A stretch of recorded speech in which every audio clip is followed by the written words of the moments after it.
Doctor, अगर मैं half knee replacement करवा लूं तो क्या मैं ज़िंदगी भर बैठने उठने से डरूंगा? क्या मैं क्रॉस लेग बैठ पाऊंगा? क्या मैं स्क्वाट कर पाऊंगी? क्या मैं मंदिर, पूजा पाठ, नमाज वाली पोजीशन ले पाऊंगी? क्या मैं अपने बच्चों के साथ खेलना उठना कर पाऊंगा? क्या मैं normal sports activity, light activities, running मैं कर पाऊंगा, जिम जा पाऊंगा? और सबसे हार्ट ब्रेकिंग चीज़ क्या होती है, बहुत लोग सिर्फ इसी कन्फ्यूजन की वजह से सर्जरी डिले करते रहते हैं कि पेन बढ़ता जाता है और उनकी क्वालिटी ऑफ लाइफ धीरे धीरे छिन जाती है। आज मैं आपको एक ऑनेस्ट, क्लियर व रियल आंसर दूंगा बिना मेडिकल जार्गन के, ताकि आप सही डिसीजन ले सकें बिना किसी अननेसेसरी डर के।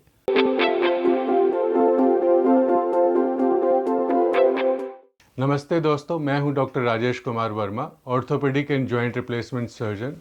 मेरी प्रैक्टिस में टक्सप्लास्टी यानी हाफ नी रिप्लेसमेंट उन पेशेंट्स के लिए लाइफ चेंजिंग साबित हुआ है जिनके नी का सिर्फ एक ही कंपार्टमेंट खराब था। मेरा सिंपल बिलीफ है, राइट पेशेंट में right procedure at right time. इसी कॉम्बिनेशन से बेस्ट रिजल्ट्स मिलते हैं। आज का टॉपिक सबसे ज़्यादा पूछे जाने वाला सवाल है, क्या टक्सप्लास्टी के बाद या हाफ नी रिप्लेसमेंट के बाद क्रॉस लेग स्क्वाट कर सकते हैं? फ्लोर पर सिटिंग पॉसिबल है या नहीं? चलिए सिस्टमेटिकली समझते हैं। पहले समझते हैं कि टक्सप्लास्टी होता क्या है। टक्सप्लास्टी यानी हाफ नी रिप्लेसमेंट में हम सिर्फ नी का डैमेज्ड कंपार्टमेंट ही रिप्लेस करते हैं। बाकी के दो compartment, ligament, natural tissues, normal cartilage सब प्रिजर्व करके रखते हैं। इसलिए हाफ नी रिप्लेसमेंट के नेचुरल बेनिफिट्स मिलते हैं। रिकवरी बहुत फास्ट होती है, नी का फील नेचुरल होता है, बैलेंस अमेजिंग होता है, मूवमेंट बिल्कुल स्मूथ रहता है और बेंडिंग कैपेसिटी भी टोटल नी रिप्लेसमेंट से कहीं ज़्यादा होती है। यह एक प्रिसीजन सर्जरी है। सही पेशेंट को मिले तो रिजल्ट्स एक्स्ट्रा ऑर्डिनरी होते हैं। Direct answer to the question, क्या क्रॉस लेग बैठना पॉसिबल है? हाँ, पॉसिबल है, लेकिन इट डिपेंड्स। यह डिपेंड करता है कि सर्जरी से पहले आपकी स्टिफनेस कितनी थी, आपका वेट बहुत ज़्यादा तो नहीं है, मसल्स में कितनी स्ट्रेंथ है, क्या आपका फिजियोथेरेपी डिसिप्लिन ठीक है और सर्जरी की अलाइनमेंट कितनी अच्छी हुई है। बेस्ट केस सिनेरियो में अगर मैं कहूँ तो 6 to 8 वीक्स में हम कंफर्टेबली पेशेंट को अलाउ कर देते हैं क्रॉस लेग सिटिंग करना और डीप स्क्वाट्स तक भी अलाउ करते हैं। बट रियलिस्टिक सिनेरियो कुछ डिफरेंट है। 95% patient floor sitting easily resume कर लेते हैं, लेकिन perfect cross leg position individual factors पर डिपेंड करता है। नंबर 3, क्या स्क्वाटिंग पॉसिबल है? Most sensitive question. स्क्वाटिंग के लिए 3 रियल आंसर हैं। Yes, possible for many patients. Yes, partial और कंट्रोल्ड स्क्वाटिंग अलाउ होता है। Sometimes no also, depends on the personal factors. Squatting की पॉसिबिलिटी किस पर डिपेंड करती है? पेशेंट का एज, पेशेंट का बिफोर ऑपरेशन फ्लेक्सिबिलिटी, पेशेंट की प्री ऑपरेटिव नी की रेंज ऑफ मूवमेंट, पेशेंट का वेट, फिजियोथेरेपी का रूटीन, इंडियन टॉयलेट पोजीशन, नमाज वाला पोजीशन, कंट्रोल स्क्वाट करके और लाइट बेंडिंग मोस्टली पॉसिबल होती है। Deep repetitive squatting like gym में कोई आप स्क्वाट करना चाहें या दंड बैठक निकालना चाहें, वो अवॉइड करना चाहिए। टक्सप्लास्टी को अगर कंपेयर करें टोटल नी रिप्लेसमेंट की बेंडिंग में, तो टोटल नी रिप्लेसमेंट में पूरा बायोमैकेनिक्स चेंज होता है, सारे लिगामेंट्स डिस्ट्रॉय हो जाते हैं, इसलिए डीप बेंडिंग लिमिटेड होती है। टक्सप्लास्टी में या हाफ नी रिप्लेसमेंट में नेचुरल लिगामेंट सेफ रहते हैं। एसीएल एक ऐसा लिगामेंट है जो बहुत ज़रूरी होता है स्क्वाटिंग पोजीशन से खड़े होने के लिए।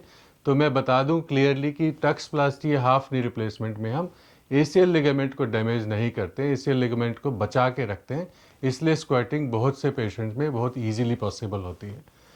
दोनों अदर कंपार्टमेंट हैं, लेटरल कंपार्टमेंट या पेटोलोफिमरल, उसको भी टच नहीं करते हैं और जॉइंट का जो मूवमेंट होता है फ्री और नेचुरल रहता है, इसलिए फ्लोर सिटिंग, पूजा, नमाज position, ground activity, light sports activity सब कुछ पॉसिबल होता है।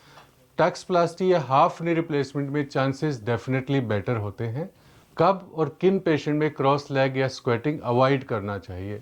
अगर आप ओवरवेट हैं, सीवियर स्टिफनेस है, सर्जरी से पहले आपके मूवमेंट उतना नहीं था, अदर एसोसिएटेड कॉमॉर्बिडिटीज़ हैं, लाइक हिप में प्रॉब्लम है, एंकल में प्रॉब्लम है या स्पाइन में भी प्रॉब्लम है, आपकी वीक मसल्स हैं, कोई ऐसी न्यूरोलॉजिकल प्रॉब्लम है जिसकी वजह से मसल्स की स्ट्रेंथ नहीं है, फिजियोथेरेपी भी आप कंसिस्टेंटली नहीं कर पा रहे हैं, तो इन केसेस में डीप स्क्वाट या क्रॉस लेग सिटिंग अवॉइड करना चाहिए।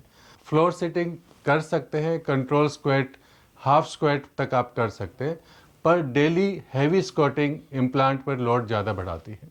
6 to 8 वीक्स के बाद patients generally floor sitting resume कर लेते हैं, क्रॉस लेग ट्रायल स्टार्ट कर लेते हैं, लाइट स्क्वेटिंग ट्राई कर लेते हैं, मंदिर, पूजा पाठ और फ्लोर एक्टिविटीज़ कंफर्टेबली रिज्यूम कर सकते हैं, ड्राइविंग कर सकते हैं, बाइक चला सकते हैं, गाड़ी आराम से चला सकते हैं, स्टेयर क्लाइंबिंग चाहे 3 स्टोरी चलना उसमें कोई दिक्कत नहीं है।